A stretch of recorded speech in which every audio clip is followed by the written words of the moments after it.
el tema del espionaje, del supuesto espionaje y demás. En el 2019, cuando anuncian esto se anunció en un encuentro de intendentes de capitales latinoamericanos. Ese encuentro es un encuentro que en realidad se hace justo en el centro de convenciones que está al lado de la Facultad de Derecho. Y es como que vienen cierto tipo de intendentes, ¿viste? Como hay una línea política que se junta. Y había sido el tipo que era el vicejefe de gobierno de la ciudad, el ministro de Justicia y Seguridad, era como el Groucho Marx de los sellos institucionales, ¿viste? Que era Santilli, que dice, cierra el evento y Buenos Aires va a implementar esto. Nosotros en esa época estábamos terminando el posgrado de Derecho Informático. Che, hicieron un estudio, hicieron una evaluación, algo. Salimos a sondear, no había nada. Y la primera de todas que pasó es que el huevo de la serpiente, y esto hablo del problema de ruina sobre ruina, de cómo se implementan los sistemas y cómo es una forma de adquisición pública lógica. El huevo de la serpiente en realidad, lo que desencadena el problema es del 2016. ¿A qué me refiero específicamente? Ministerio de Justicia, gestión de el ministro de Justicia de toda la gestión de Mauricio Macri. Los prófugos, los prófugos siempre se han registrado en Argentina. Es un país grande, muchos poderes judiciales locales, es un tema administrativo. Y esa base se llama CONARC. ¿Sí? En materia de inteligencia artificial, algo crítico al momento de pensar es cuáles son las bases de datos sobre las que vamos a estructurar un modelo automatizado, ¿me explico? ¿Sí? Entonces, en el 2006 abren la base de datos de CONARC, ¿sí? Se abre esa base y se deja disponible. Era una pelotuda la base. O sea, la base estaba totalmente rota. Y no lo digo yo. En 2019, vi en Argentina justo, fue una casualidad virtuosa, vino el relator especial de la ONU de Derecho de Protección del Derecho a la Privacidad. Como relator pide acceso de la base. Y para dar una idea de lo que estamos diciendo acá, para que todos entendamos el nivel de negligencia, porque quiero hablar de negligencia estatal, que la gente lo aplaudió esto. La gente lo aplaudió al sistema. Nos putearon un montón por ir en contra del sistema. La base que corría el sistema, cuando lo enchufan, tenía 3 personas menores de 4 años supuestamente con pedido de captura por robo agravado con uso de arma de fuego. Lo cual puede ser una infancia muy complicada si no es una pelotudez grande como una casa. Y lo que estoy diciendo en materia informática, no estoy hablando de una base de 500 millones de registros, es una base de 40.000, menos de 40.000 registros. Es un grado de negligencia absoluto. Filtrando por número de DNI, vos te tenías que dar cuenta inmediatamente que los DNIs correspondían a menores de 10 años. Ahora bien, eso es purgar bases, es un punto que cualquier persona que puede estar acá o está escuchando, que trabaja en sistemas, sabe que es un punto esencial de trabajar con bases de datos. Y una base de datos, insisto, de 40.000 registros. Estamos hablando de una base de datos muy pequeña para poder trabajar grandes volúmenes. No la purgaron, no la limpiaron la base de datos, la enchufaron a un sistema que hacía que salten alertas y que detengan gente. Y así llevamos un par de casos que, bueno, no quiero hablar más, pero por ejemplo, el peor caso de todos, Ibarrola. Ibarrola estuvo detenido más de 5 días en un calabozo. Ibarrola no tenía un ingreso en su vida. Nunca había pasado por un calabozo el chango. Laboraba en una pollería en Constitución, cerca de Constitución. Lo agarran por ahí, venía de provincia, bajaba en Constitución y iba a una pollería por capital, ¿sí? 5 días adentro, en un calabozo que tiene gente con condena firme, porque sabemos el problema de superpoblación. En 5 días te pueden pasar cosas en una detención. Más primario. Más primario. Totalmente. No, trataron bien, esto hay que reconocer que lo trataron bien los internos. Sí, la población trató bien. La población trató bien. Pero, digamos, le creyeron la historia. O sea, la policía de Ibarrola relata, dice, yo no conozco Bahía Blanca, porque le imputaban por un Bahía Blanca. Ibarrola, y la cara decía, pero el sistema dice que sos vos. ¿Pero quién? El sistema dice que sos vos. Ah, bueno. Lo cual pierde totalmente el principio de inocencia. Está bien que en este caso era un prófugo. Lo estaban por llevar en un celular creo que es Azul, no me acuerdo cuál es la jurisdicción de Bahía, o si Bahía tiene juzgados, creo. Lo estaban por trasladar hasta que un secretario del juzgado se dio cuenta del problema, de que estaba mal cargado el DNI. Ahora, esto que fue pasar en la historia del pasado, porque pasó en 2022, acabamos de venir un fin de semana con un tipo que zafó porque tenía una buena coartada. Que aparte, le voy a ser sincero el problema con el muchacho este. Estoy hablando me olvidé, Soria. Soria es el tipo que el gobierno nacional imputó como responsable del atentado con carta bomba al presidente de la Sociedad Rural. Sí. Pasó el viernes, pasó el sábado, pasó el domingo y pasó parte del lunes en NACA. O sea, 2 días, 3 si querés sumar los medios y medio, ¿no? Un tipo que tampoco tiene ingreso. ¿Cómo ya fue el tipo? Porque estaba en un hotel, una capacitación laboral que estaba filmado dentro del hotel. Y porque la gente que laboraba con él saltó a ponerle el gancho, estaba conmigo. No es él el que estaba ahí. Este es otro sistema de reconocimiento facial, también usa inteligencia artificial. Ahora bien, ¿qué pasaba si el tipo estaba viendo Netflix en la casa? Y no tenía testigos. Y no tenía testimonial. Era él yendo contra el sistema. Esto es un caso específico de inteligencia artificial aplicado al marketing. Perdón, fui por algo más específico.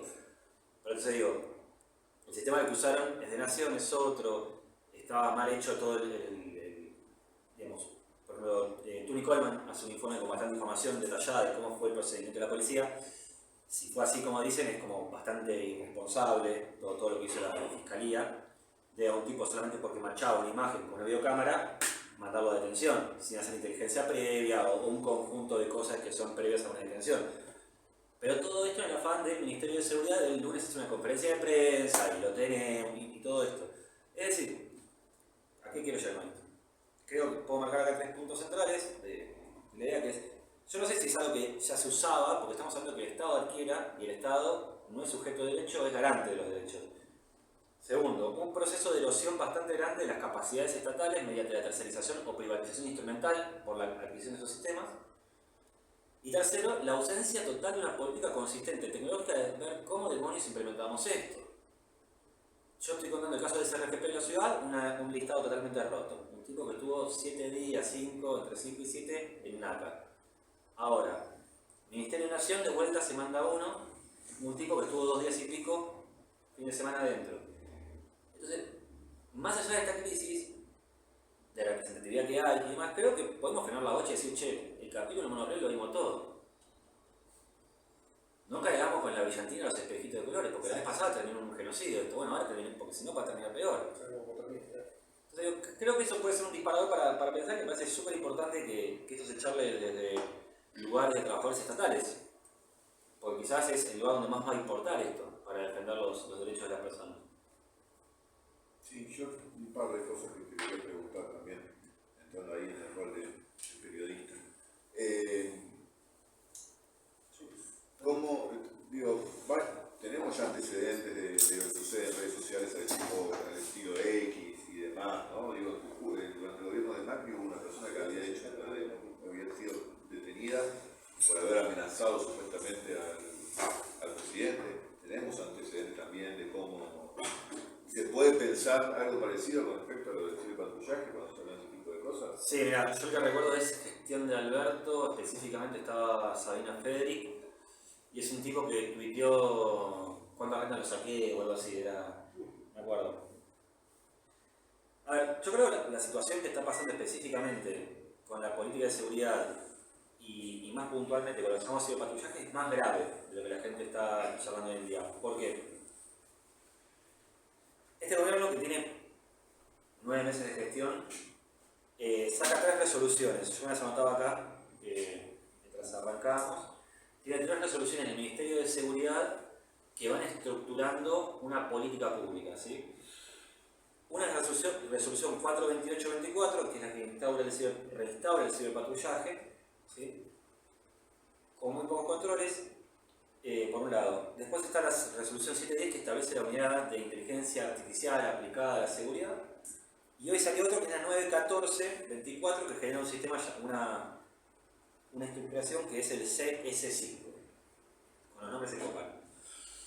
Y yo creo que esto, de alguna forma, esta reconfiguración es bastante pesada, son todos tecnológicos los que estoy contando las resoluciones, porque en cierta forma interactúa con el decreto de necesidad de urgencia que disolvió la AFI y volvió al sistema CIDE.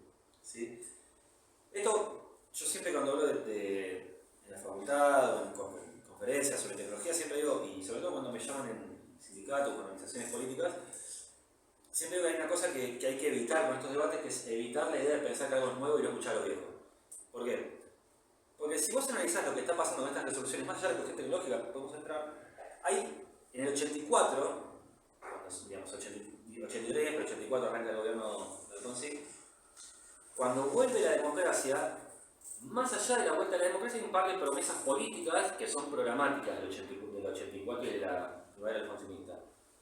Una de esas, quizás una de las más pesadas, que tardó más de 30 años, era la idea de efectivizar la separación entre lo que es inteligencia y seguridad nacional, ¿sí? Que era algo que estaba anudado así durante la dictadura, ¿sí? Eso tiene un conjunto de pasos en Argentina: la ley de seguridad interior, la ley que asigna las competencias a la AFI, que digamos, saca la CIDE, lo que era la vieja CIDE de Secretaría de Presidencia, que la vuelve, y demás. Vos cuando analizás el decreto que genera la AFI, ves que empiezan a generar organismos que son digamos, bipartitos tripartitos. Te dicen, está la AFI, está Defensa y está Seguridad. Es decir, retrotrae de un plumazo un proceso político que lleva 30 años de separar seguridad interior de seguridad exterior, ¿sí? Entonces, y en ese proceso aparece también la idea de menor control, el decreto este que se acaba de dar vuelta y demás, ¿sí? Yo la verdad con el ciberpatrullaje, lo que me temo específicamente es que todas estas tareas que están haciendo, más allá de los desvíos de uso, no hay ningún control o no hay ninguna política pública que permita encorsetar a qué empresa van a contratar. ¿Qué empresa va a correr esto? Y respecto al perfilamiento, si querés, a dar miedo ya, ¿no? Para dar más desesperaciones. El Ministerio de Seguridad no tiene capacidad de desarrollar un sistema de inteligencia artificial. ¿Quién va a contratar para que peine redes sociales? La empresa privada que peine redes sociales, ¿cómo va a ser su política de preservación de archivos? Si corre una inteligencia artificial sobre redes sociales, ineludiblemente ese sistema va a generar archivos, va a generar lo que llamamos perfilamiento. ¿Cuál es la custodia de esos archivos? ¿Quién los tiene? Y si querés tener una más playera, o más nerd de derecho, que es, si vos perfilás redes abiertas, ¿no? Yo por ejemplo me pongo nervioso cuando veo gente que en Twitter pone fana de Boca, hincha de Ford, peronista y tipo De todo. mami o papi de tal y tal. A mí esas cosas me hacen sospechar de inteligencia de la gente, lo voy a decir sinceramente. Te está regalando. Sí, son pollos, o sea, ¿no? La verdad que es un regalo que no lo pueden tratar. Te estás buscando una estafa telefónica. Entran por todos lados. Lo veo en serio, o sea, es como malas prácticas. Ahora, Militante, falta el último militante. Milito en 3 de febrero. Milito el 3 de febrero. Está lleno de igual eso. De esos perfiles está lleno. Sí, sí, sí. Y es una exposición. no sé si me tenemos que lo veo, yo lo veo y digo, pero boludo, yo lo veo, me pone nervioso. Me pone nervioso. Pero digo, si el rastrillaje está por internet y levanta fuentes abiertas como eso, ¿sí? Ahora, vos podés directamente, no sé, poner aguanta Alfonsín si querés, lo que quieras. Pero es que el Estado va a rastrillar datos públicos, digamos, hechos públicos que confieren una identidad ideológica política, que es un dato sensible para poner un archivo bajo custodia del Ministerio de Seguridad. Es complicado eso. Pero estamos logrando con eso ahora.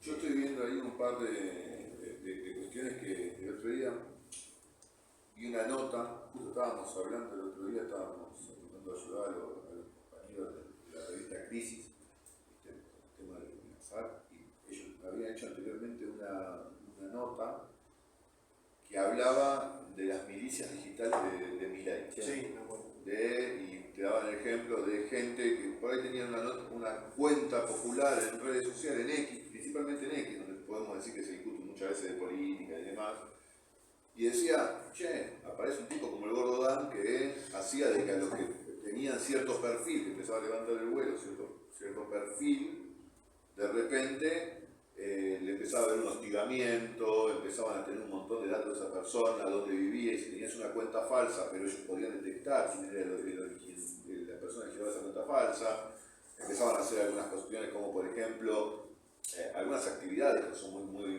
puntuales, ¿verdad? Por ejemplo, poner en Facebook que esa persona le iba a regalar un televisor, y ponían dirección del lugar donde iba a regalar el televisor, y le empezaba a caer un montón de gente a pedirle por el televisor, o hacía cosas o vendía cosas a muy bajo costo en Marketplace con estas milicias digitales, cosa de que iba un montón de gente a esa casa a comprar eso, o pedían cosas por Mercado Pago.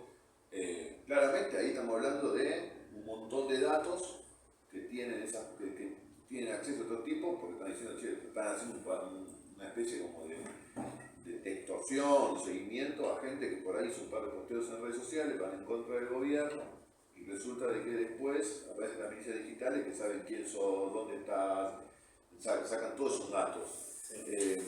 Ante eso, ¿vos cómo lo ves? ¿Ves que está todo tan expuesto? No hay privacidad alguna, pero ¿cómo llega una persona como el Gordo Dan o todo ese truco que tienen a poder tener esa base de datos? ¿Sí? El domicilio, dónde está, desde qué lugar, porque yo estoy poniendo una cuenta, incluso una cuenta, un perfil que no pongo todos esos detalles que vos decís, y sin embargo el tipo llega a tener esa base de datos de quién es la persona que está detrás de esa cuenta fake que se armó para generar un poco de discusión política en red, podemos decir. Famoso doxero. ¿Cómo se llega ahí? ¿Hay alguna posibilidad de evitarlo? ¿Ya está? A ver, yo creo que esto lo podemos separar en dos partes. La primera, cómo consiguen los datos, básicamente porque inmensamente en Argentina, sea el Estado los privados los regalan. Yo siempre tengo una frase que es la siguiente, que es, que me han dicho dejar de decir eso, pero... el que espía a una persona es espía, el que espía a 3 millones es consultor. ¿Sí? Esa es la realidad de Milanesa hoy en día. O sea, y una realidad que está pasando en Argentina, nosotros tenemos un trabajo, un proyecto con un proyecto de modificación de ley, que nadie nos dio bola, pero está, y tiene que ver con todo esto que estaba haciendo, hicimos hace varios años, tiene que ver con lo que están haciendo acá, este nuevo proyecto de esta política pública de gobierno, es lo siguiente. Vos pensás esto, se filtró Cencosud, cliente financiero, se filtró Renaper, ahí tengo el domicilio donde votás por lo menos, tengo el último domicilio electoral hasta tal fecha. Se han filtrado en los últimos años, si querés, y está en internet, un listado, que es una locura el listado, lo cuento un poco porque es un poco sensible el tema. El Ministerio de Salud lleva registros de los pacientes diagnosticados con HIV. ¿Por qué? Porque es el control epidemiológico. Es muy necesario que el Ministerio de Salud haga, el viejo Ministerio de Salud, haga control epidemiológico, ¿sí? Para hacer controles focales de políticas públicas, para saber si hay un lugar donde, no sé, un grupo numeroso de, no sé, swingers sin profilaxis, ¿viste? Y tenés, no sé, hay cosas que tenés que cuidar, no, en serio digo, con hepatitis, con un montón de enfermedades que son de transmisión sexual, el Ministerio de Salud tiene que llevar registros para poder hacer políticas focales en ese lugar. ¿Sí? Ustedes que trabajan en el Estado tendrán compañeros que trabajan y... Dentro de las malas políticas de seguridad del Estado, había un archivo que se mandaba por mail, que era el seguimiento, que estaba sin cifrado. ¿Y que tenía todo lo diagnóstico, demás, etcétera, hasta tal fecha. ¿Sí? Eso se filtra. ¿Por qué te cuento esto? Si te digo que te estás filtrando y que no están cifrando y que lo tienen en tabla, o sea, lo tienen en texto, documentos con ese grado de sensibilidad en el Estado, y que eso se filtra, está barato en internet todo eso. Entonces, mucha gente, ¿qué es lo que hace mucha gente, empresas? Todo eso que se filtra al Estado, se filtra a las empresas, lo compras por afuera, ¿viste? Después, ¿qué haces? Cuando haces un par de personas que hagan data análisis y empezás a explotar la información. Se filtró la de Renaper, tengo la de OSDE. Por ejemplo, una que se usa mucho que es abierta es BCRA y vos en el Banco Central puedes buscar los niveles de deuda de la gente, qué volumen de guita maneja, porque es a mayor nivel de deuda, mientras tenga categoría 1 es que está produciendo guita. Todo eso está disponible hoy en día. Y hay una crisis muy grande en materia de seguridad informática de los activos del Estado, así como de las sanciones a empresas privadas que incumplen. Si vos vas comprando una por una y la vas guardando, después cuando querés doxear a alguien que tenés el nombre, ¿no? Que no es un anónimo, eso es más fácil, la dirección va a aparecer fácil. Ya conoces de dónde te paga la factura.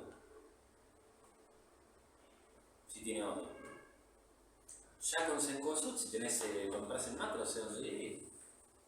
No me siento es un dato revelado. Se pone complicado, lo primero que uno piensa, si uno analiza los periódicos de los últimos días, en los últimos 9 meses, todo lo que está pasando con este gobierno y demás, y uno dice, bueno, lo primero que voy a hacer es putear al gobierno por el triple, el 4, que me llegó 4 veces más la tarifa, o voy a promover, vayamos a la marcha del jubilado universitario y demás. O sea, hay una gran exposición y usamos las redes sociales para militar, para exponer, para putear, y a la vez entramos en ese lugar de que hacemos eso, nos exponemos, nos persiguen. Si no lo hacemos, ¿dónde damos la batalla cultural? Porque ahí entramos en un lugar medio complicado en ese sentido. Sí, yo las redes sociales no hay que dejar de usarlas, obviamente es un nuevo espacio público. Respecto a la gente que es doxeada, como se dice ahora, hay cosas que se han escrito sobre digamos, la supuesta ilicitud de revelar la identidad del que está anónimo. Pero muchos de los casos que se han escuchado acá, cuando hablo de los que vos, el pasacalle, estos, pueden ser encuadrables en un hostigamiento. ¿Sí? Yo soy penalista, no, es justo quizá la rama más lejana de mi trabajo habitual. Es decir, también hay un deber, creo que tiene cualquier persona que sienta objeto de una de estas prácticas, en razón de sus convicciones y demás, que es acercarse a una fiscalía y denunciar, instar al Poder Judicial a que dé una respuesta, porque el Poder Judicial tiene que dar una solución de esto. Sea por una medida de protección también, sea por una orden de restricción respecto a ciertos perfiles, que se pida un informe a ex, ¿no? Por ejemplo, hoy en día, para no pensar todo esto en una categoría meramente nacional, lo que estamos presenciando en Brasil es en gran parte una tensión de eso. El problema de ex con el gobierno de Brasil, que parece el Poder Judicial de Brasil, es que piden información de cuentas. ¿Sí? Que el camino es largo, sí, que no es seguro que vaya a suceder algo, también. Es decir, pero yo a veces, tal vez porque soy abogado, ¿no? Es por eso. Pero a veces yo veo que, che, para esto se inventó un martillo y vos le estás pegando con la cabeza un clavo, ¿viste? Entonces, digo, no, que pasa esto. Entonces, no, digo, pero muchas veces la gente salta a pedir justicia en Twitter.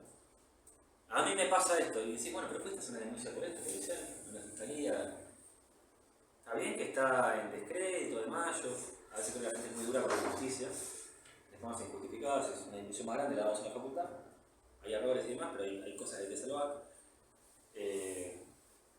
Pero que también veo eso, como que yo al que es hostigado, que vaya a la denuncia policial. Por ejemplo, si querés hacer una cosa medio mutatis mutandi, yo creo que en este país la gente no entiende mucho todavía lo importante que es lo cositorto. Cositorto es una herramienta conceptual perfecta. Es divino Cositorto. Es como... Cositorto murió por los pecados de todos, no sé cómo explicarlo. Cositorto en él consuma todos los pecados de la época. Expresa todo. Claro, no, se come los pecados de todos. O sea, ¿por qué? Por ejemplo, yendo a esta cuestión, con lo respecto a lo que decíamos antes del Estado haciendo compras públicas a lo monorriel. Cositorto hizo que un montón de gente que no sabe voltear una computadora sienta que iba a hacerse millonario invirtiendo en criptomonedas vinculadas a inteligencia artificial con un robot navideño. Es decir, la gestión pública está cositorteándola muchas veces. ¿Se entiende? Es decir, lo cositorto es más que un estado de ánimo, es casi como una expresión del alma y de la época. Cositorto eso lo realiza muy, muy bien. ¿Sí? O sea, los volúmenes de editación Cositorto son grandes. O sea, no digamos, qué boludo, porque yo creo que es muy cruel cuando decimos qué boludo que creyó en Cositorto. Mirá los jeans que usa. ¿Y vas a ver un tipo que usa jeans tan apretados? Me parece que es cruel plantear eso. Y no es ver la potente magia que el tipo descubrió para esta gente. Cositorto no es que inventó algo, se trepó a algo. O sea, y también si querés me pongo más crítico acá, con los años de Cositorto. Entre Cositorto y el pro, si querés, o la reta, o buscar un pelado y ponerle polera, hay algo en común. Hay algo que es buscar la estética de Steve Jobs en un lugar, en otro darte las palabritas tecnológicas, ¿sí? Pero que tiene que ver con una aura que están rodeando todo y que todos pensamos, esta es la... ¿Viste? No, yo nací en la época que se usaba todo el problema, es esto. Entonces vuelvo a la idea de Cositorto. Cuidarnos de Cositorto en la adquisición pública del Estado, darnos cuenta que el gato por liebre sigue existiendo, que las cosas cambian, la tecnología cambia, pero los mitos son siempre los mismos, las cosas siempre lo mismo. Pero al mismo tiempo, Cositorto, cuando Cositorto decía, che, nadie entiende esto, cripto, ¿qué? Bueno, pero él está en CoinMarketCap, la Soy Cash está en... ¿Te acuerdas que decían eso? Yo he escuchado gente que me decía seriamente, no, bueno, pero está en CoinMarketCap, la Soy Cash, Salvador, no tenés ni idea cómo funciona CoinMarket, ¿viste? Y aparte pones un par de palabras en inglés y hay una cuestión media como de un cipallismo implícito que me obnubila, que me explicaste algo en inglés, pusiste una palabra en inglés y la posibilidad de ganar plata y yo ya estoy ahí metiendo tus datos para poder ganar. Pero te hago una pregunta, que es, todo lo que parecía como que lo de Cositorto es imposible, fíjate que es interesante porque yo a veces con varios colegas decimos, hay jueces en Argentina que muchas veces salen de lugares que no son de la capital, que son sacados, sacados. Por ejemplo, Cositorto cae por una jueza que no es ni siquiera de Córdoba capital. La se puso esto en entreojo, empezó, pedido de Interpol, se puso a laburar. Tuvieron suerte la gente estafada, eso no puedo decir tuvieron suerte los estafados, pero fueron afortunados, si se quiere, o bendecidos por la providencia los estafados de ese pueblo de Córdoba de encontrar una jueza que se puso la mochila al hombro. Sí, pero se puede hacer. Por ejemplo, yo eso de la justicia también hay que rescatarlo. Por ejemplo, ahora, hoy, los diarios, hay un problema que está pasando en la ciudad de Buenos Aires muy grande con gente en situación de calle, recolectores y demás. Saltó una jueza, Natalia Oman, sacó una sentencia, los escollantes, una cosa rara, o sea, no es raro, pero es como muy técnicamente pesado lo que propone ella.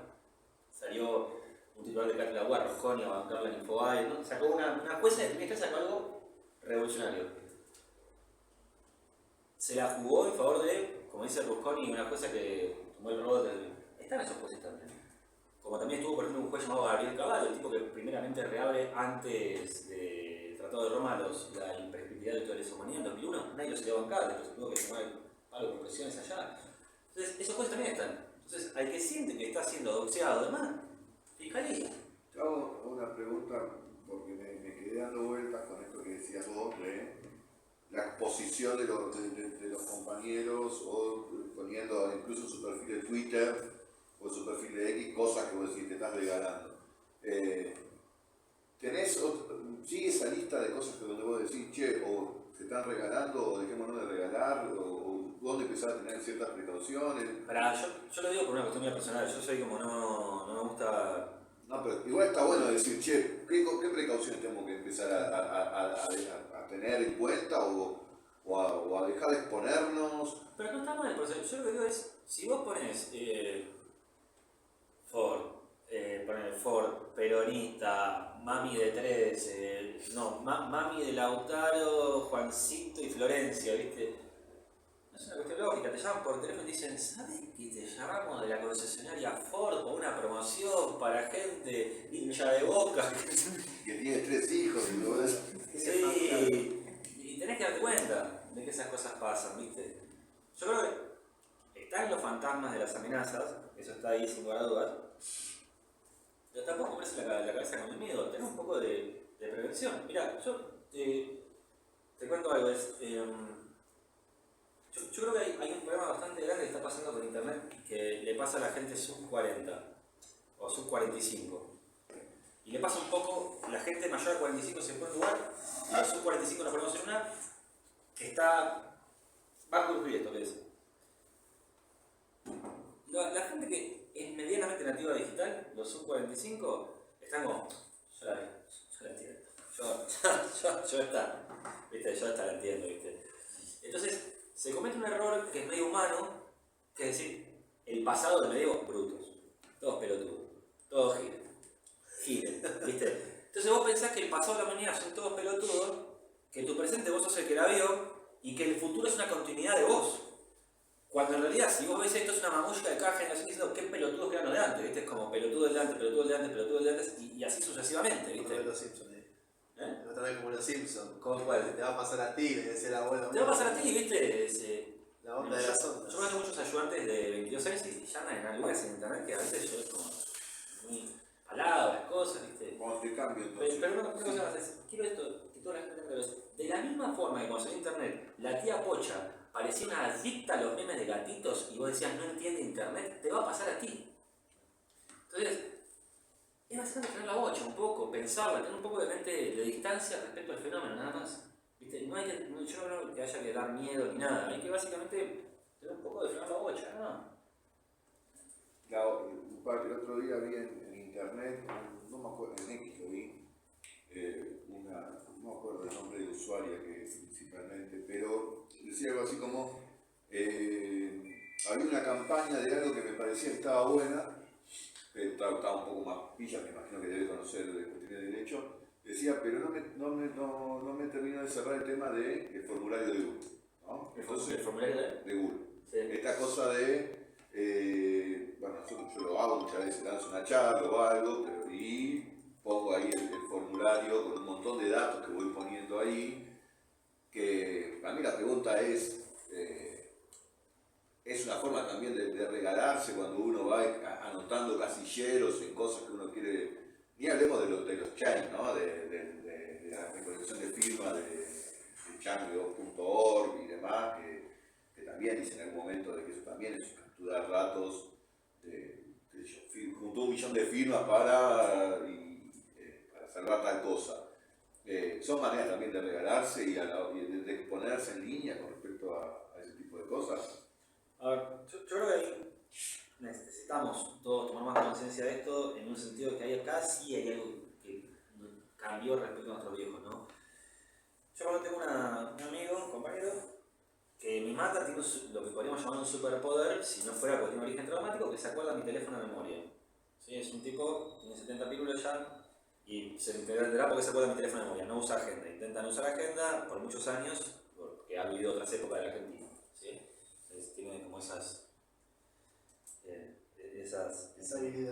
enseñanzas de la vida. Que algunos teléfonos se acuerdan de memoria porque si no quiero usar agenda. ¿Sí? Ahora bien, yo creo que acá hay algo que cambió sustancialmente, que es, necesitamos ver en internet un fenómeno ambiental, necesariamente. ¿A qué me refiero con esto?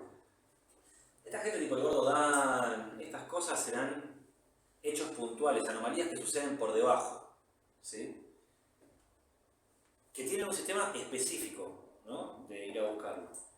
Yo te decía que el que espía a uno es un espía, el que espía a 5 millones es un consultor, y los modelos son grandes volúmenes de datos. Inteligencia artificial le podemos decir, hace esto, hace aquello. Lo que estamos hablando es alguna tecnología para que maneje grandísimos volúmenes de datos.